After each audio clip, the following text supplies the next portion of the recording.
Do you have a daily streak on Duolingo or a similar language app?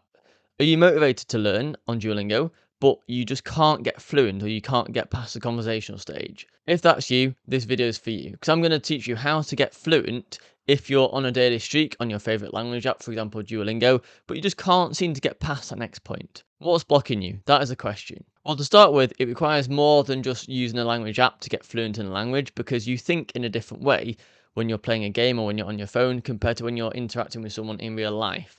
That's one thing behind it because when you're looking at exercises on a phone and you're having to fill in the blanks, you have time to think, you can see what's in front of you. There's a lot of things at play that make it a lot easier than when you're actually talking in real life. And also, when you're talking to someone in real life, to a native speaker, you're a bit anxious, you want to say the right thing, you're a bit more scared of making mistakes compared to on the app because on the app, if you make a mistake, you lose a heart, you lose a life. It's not too bad, you just continue, you don't think much of it. But then that means you're less likely to try if you're in reality speaking to a person. That's one reason behind it, but in this video, I'm going to dive much deeper into it. I'm James, I'm a native English speaker. Puedo hablar español e anche posso parlare italiano.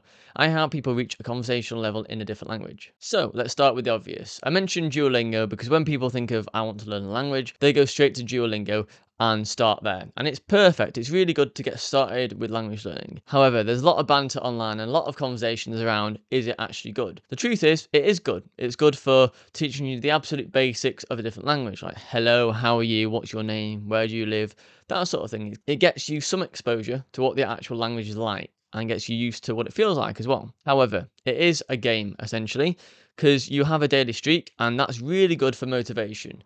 One of the biggest reasons why people would stop learning a language or fail to learn a language is because they quit after not seeing enough progress. It's not just motivation that you require. Motivation gets you started. You see a film in Spanish and you're like, oh, I really want to download Duolingo and learn Spanish. 4 weeks later, similar to some people who go to the gym, it gets a bit boring and you've not seen your progress as quickly as you thought you would be. You want to get fluent, but you're not quite there. But Duolingo is really good for helping you stay disciplined, and that's the difference. Discipline is doing something even when you don't want to. That's the definition of it, essentially.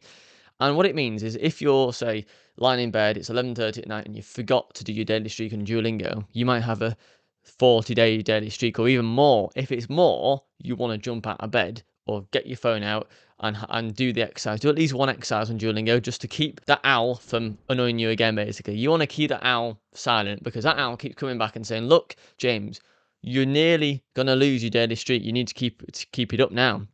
Do 1 minute and then you'll be fine, sort of thing. So that's perfect. However, the issue is you're doing it for the sake of just maintaining it and you're not really progressing because Duolingo is good in a sense because it allows you to see what discipline can do over a long period of time. You might be able to say basic sentences, and when you go to a hotel, you might be able to say, oh, what's the Wi-Fi password or where's the toilet or something like that. That's really good. But if you want to get a bit better, you want to get conversational or fluent, Duolingo itself is not enough. You need to be able to train your mind to have conversations with native speakers, and that leads me on to my next point. How can you do that? How can you actually have a conversation with a native speaker? So I'm not saying have a conversation with a native speaker instead of Duolingo. I'm saying use it as well as, because Duolingo in itself isn't enough. What Duolingo does do though, is it teaches you the basics so you're not really silent in front of a native speaker. If I said to you, okay, speak Spanish now, and you just downloaded Duolingo and you don't know what to say, you'd be like, hello, you wouldn't know what to say to a native speaker and it'd be super awkward. So Duolingo gets you past that point. It gets you started. However, the issue becomes when you want to reply to a native speaker, they say something to you, and they're not going to be completely perfect pronunciation. Like me in English, I don't have the Queen's or King's English. I just have quite a northern accent, and some people can find it hard to understand me. You might be watching this video with subtitles on, for example. However, native speakers don't always speak as slow as the speakers on Duolingo speak. So while it's good to get a bit of exposure, to get to the next level, and to actually be able to understand when native speakers are speaking a bit quicker, you need exposure to actual people. And you do that either by an online platform like Preply or Verbling, if that's still going, or another option is exchanges. So the paid option is paying someone online, a native speaker, a certain amount per hour. It might be from £5 an hour to £20 an hour or £50 an hour. Depends how much you want it, or same in dollars essentially. It's not that expensive, but obviously if you're on a tight budget, then the other option is use things like Tandem. And they're language apps where you can communicate with people, just normal native speakers. They're not teachers, but you get a bit of exposure to them. You can also attend language exchanges, which means that you spend some of your time to help them. So you might spend half an hour talking English or your native language in exchange for them speaking like Spanish or whatever your target language is with you. So it doesn't cost anything because the time exchange is equal. You're spending half an hour helping them, they're doing the same for you. That's another option for you, but that would be in addition to Duolingo. So if you're on a daily streak, you're doing Duolingo for say 10 minutes every day, or even less, even 5 minutes is enough, then you're adding this into it. Maybe on a Tuesday evening from 7 till 9 p.m., you go to a language exchange in the city. You might do that, sit in a group full of people. Or alternatively, you might book 3 half-an-hour language lessons on Preply at say $8 per hour, so $4 for half an hour. It's not too bad. And if you're really, really focused, if you really want to get fluent or conversational in your target language, then dedicate some time for this because you need time, essentially. You do need to put time into it. But make sure you do things that you enjoy. So talk about things you enjoy with a native speaker. You could use ChatGPT to find out common words and phrases related to your hobbies. You could, for example, type into Duolingo, "Hi, I want to speak in Spanish with a native speaker about football soon. Please give me a list of 30 common words and phrases related to football in this language."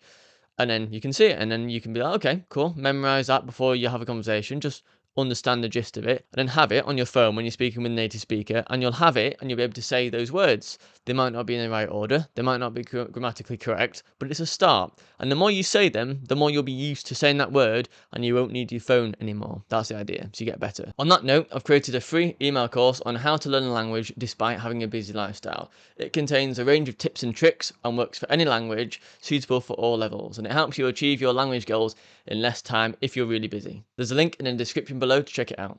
Next bit is you need to also have some passive listening. So there's a lot of moments in your lifestyle, and I can't speak for everybody because we all have different commitments, but we have to travel. We most likely all have to travel, either to work or to gym or to pick the kids up from school, and you'll have time in your car. Like I spend, half an hour or more each way to work in the morning, then in the evening, depending on traffic.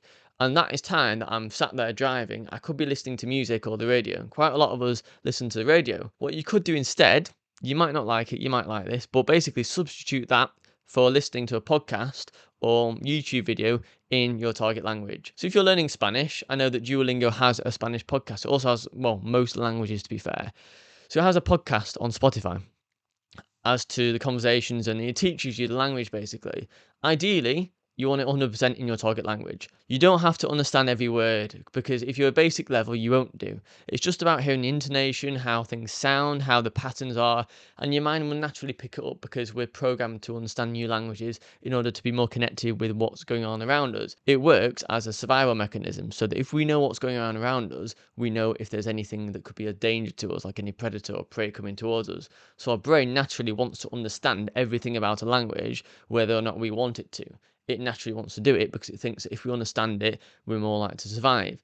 That being said, if you have more exposure, auditory, like listening exposure, to your target language, then your brain, that'll help solidify what you learn in Duolingo, what you talk about in your one-to-one or group practice sessions with native speakers. And then when you're on commuting or 30 minutes or an hour every day in the car or on a train or on a bus or walking, if you're listening to a podcast in your native language and it's around a topic that you enjoy, that's perfect. It has to be something you enjoy, because if not, you'll give up after a while and you'll switch back to listen to radio or to your favourite song. That's what's going to happen. Your brain will revert back and it will think, one morning you just can't be bothered listening to it. You'll sod it, I'll listen to my own music, that's perfect. You'll relate to that definitely, because it would have happened to you going to the gym. If it's cold, you got to get up at 5 in the morning, you go to the gym, that sort of thing really.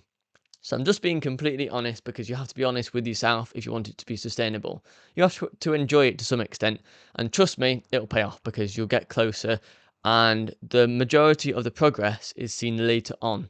At the start, first few weeks, first 4 to 8 weeks, you don't really see much progress. You are progressing because your mind is absorbing all the content, but it won't come to friction until after a bit of time when you'll be like, actually, I'm picking it up now, and you can actually have a half decent conversation with natives. On the topic of Duolingo content as well, there's a lot of banter and memes going around that Duolingo teaches you random stuff basically, like the the table is on the umbrella, or things like that, where it's so random. And you can see even on YouTube, like comedy sketches about two people having a conversation based on Duolingo. So sometimes it's not completely right. And if you're learning it to be informal, then especially I've noticed on Spanish, it might say like "Cómo está usted?" and usted is really formal. I've been caught out by using that at a house party, saying usted to someone. My friend was saying, James, that's super formal. It's like speaking to a professor or someone. I was like, okay, I didn't know that I was using Duolingo for that. So it's not always 100% accurate, but then you can overcome that issue by exposing yourself to the podcasts or to native speakers, and then you'll learn something that's informal, and you'll then know on Duolingo, you'll be like, wait a minute, I've heard that by a native speaker. I know that that is too formal, so I'm going to ignore that because I know from speaking to natives that this other option is a more informal, it's more colloquial. So it depends what you want to use it for. But in terms of informal things, I would not recommend Duolingo content 100%. I'd double check whatever you learn on that. You might already know what I mean, basically. If you use Duolingo and you've seen a few phrases that don't really make sense in the real world, you'll know what I mean. But the solution to that is have additional exposure outside of Duolingo with podcasts or speaking with natives, and you'll get around it. So to summarize, Duolingo is great as a starting point. It's great to get going as opposed to saying, I'll do it tomorrow, which never happens. It's also good for learning how to stay disciplined by the daily streak. The daily streak is a motivator that keeps you going even when you can't be bothered, and that's what discipline is. So that's perfect. But then there are some limitations to it. You can't get fluent just by using Duolingo alone, and also you do need exposure because your mind works in a different way when you're generating answers or you're generating text and what to say to natives in real life. Your brain has to work in overdrive compared to using an app. And if you train your brain for the hardest thing, then you'll be more used to doing that hardest thing rather than the easiest thing. If you just focus on Duolingo, you'll get a bit better, but you'll never get fluent because your brain will still have to adapt to being really good at speaking with natives in real life. And that's what you're training for. You're not training to have a walk in the park or to say hola just randomly. You might be, but if that's the case, this video hasn't been for you. But if you're looking to get conversational fluent and you're struggling with Duolingo, then that's my answer for you. So that's it for now. Hope you enjoyed it and see you later.